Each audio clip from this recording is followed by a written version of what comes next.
మీ business ఏదైనా మీ ఊర్లో promotion చేయాలంటే అది సుమన్ టీవీతోనే సాధ్యం. ఇప్పుడే సంప్రదించండి. Welcome to Suman TV. నేను మీ రమేష్. అనంతపురం జిల్లాలో రైలు పట్టాల పక్కన అనుమానాస్పద స్థితిలో మృతి చెందిన జీఆర్పీసీఏ సతీష్ కుమార్ ఘటన ఏపీ వ్యాప్తంగా సంచలనం రేపుతోంది. ప్రత్యేకించి తిరుమల పరకామణి చోరీ కేసులో సిఐ సతీష్ కుమార్ ఫిర్యాదుదారుడు కావడం, ఆయన మృతి చెందిన తీరు అనుమానాస్పదం కావడంతో రాష్ట్ర వ్యాప్తంగా ఈ ఘటన ఆసక్తి రేపుతోంది. అనంతపురం జిల్లా తాడిపత్రి మండలంలోని కోమలి గ్రామ సమీపంలో రైల్వే ట్రాక్ వద్ద శుక్రవారం ఉదయం సతీష్ కుమార్ మృతదేహం కనిపించింది. పరకామణి కేసులో విచారణ నిమిత్తం తిరుపతికి వెళ్తుండగా ఈ ఘటన చోటు చేసుకుంది.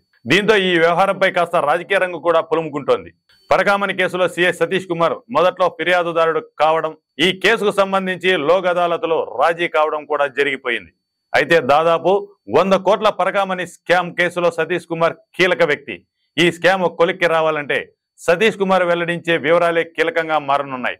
ఈ నేపథ్యంలో సతీష్ కుమార్ అనుమానాస్పద మృతి చర్చనీయాంశంగా మారింది. సిఐ సతీష్ కుమార్ది హత్య లేక ఆత్మహత్య అనే కోణంలో పోలీసులు విచారణ సాగిస్తున్నారు. గుంతకల్లు నుంచి తిరుపతికి బయలుదేరడానికి రాయలసీమ ఎక్స్ప్రెస్ రైల్లో A1 బోగీలో 29వ బెర్తుని సతీష్ కుమార్ రిజర్వ్ చేసుకున్నారు. జూటూరు కోమలి మధ్య గురువారం అర్ధరాత్రి దాటిన తరువాత రైలు నుంచి కింద పడిపోయినట్లు భావిస్తున్నారు.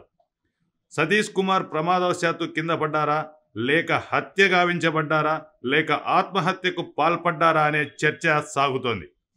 రైలు నుంచి కింద పడితే శరీరం మొత్తం గాయాలయ్యే అవకాశం ఉంటుంది. అయితే ఆయన శరీరంపై ఎటువంటి గాయాలు లేకపోగా తల మాత్రం ముక్కలైంది. ఇది హత్యే అయి ఉంటుందని వైద్యులు కూడా అనుమానాలు వ్యక్తం చేస్తున్నారు. మృతదేహానికి సిటీ స్కాన్ చేసిన అనంతరం వైద్యులు ఈ అభిప్రాయానికి వచ్చినట్లు తెలుస్తోంది.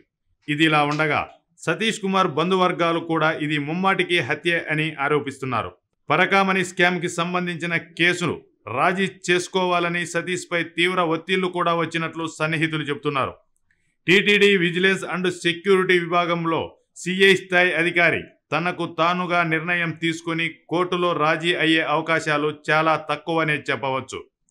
పరకామణి స్కామ్కి సంబంధించి పై అధికారుల ప్రమేయం లేకుండా సిఐ స్థాయి అధికారి తనకు తానుగా లోక్ అదాలత్లో కేసు రాజీ కావడం అనే విషయం చిన్నది కాదు. కీలక వ్యక్తులు ఒత్తిళ్ల నేపథ్యంలోనే సతీష్ కుమార్ ఆ కేసుకు సంబంధించి లోక్ అదాలత్లో రాజీ అయ్యారనే అనుమానాలు బలంగా వినిపిస్తున్నాయి. ఈ నేపథ్యంలోనే సిట్టు విచారణకు ఒకసారి హాజరైన సతీష్ కుమార్ రెండవసారి హాజరు కావడానికి వెళ్తున్న నేపథ్యంలో ఆయన మృతి చెందడం అనేక అనుమానాలకు దారితీస్తోంది. రైలు నుంచి ప్రమాదవశాత్తు పడి మృతి చెందే అవకాశాలు తక్కువే.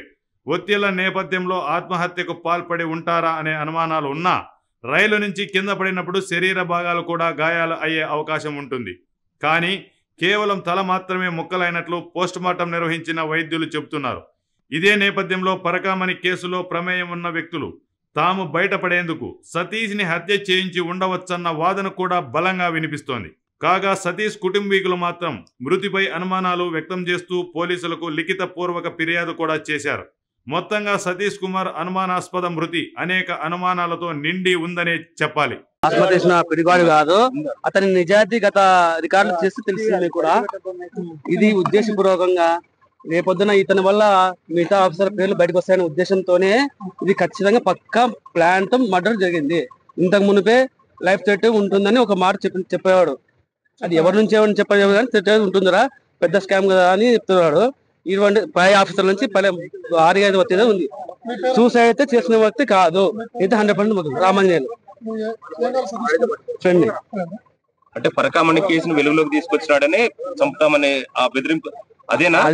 ఎంక్వైరీ ఉంది పరకామణి గురించి, మొత్తం పరకామణి గురించి ఎంక్వైరీ పోతున్నాను, పోయొచ్చాను, నా వర్షం చెప్పొచ్చాను. నేను ఎటువంటి చిన్న తప్పు చేయలేదు, నీకు ధైర్యంగా ఉన్నాను. వెంకటేశ్వర స్వామి మీద నేను నమ్మకంతో అన్ని పనిచేసినాను. నాకు అన్యాయం చేయడు కాబట్టి నాకు ఫేవర్గానే ఉంటాను. నేను జరిగింది చెప్తాను. ఆ తర్వాత పై ఆఫీసర్లు ఏం చెప్పారు, ఏం జరిగిందో నాకైతే తెలియదు. నిజం వాస్తవంగా తెలియదు కాబట్టి నాకు తెలిసింది చెప్తాను. కానీ నేను పై అధికారులు ఒత్తిడి అయితే పూర్తిగా ఉందని చెప్పాడు.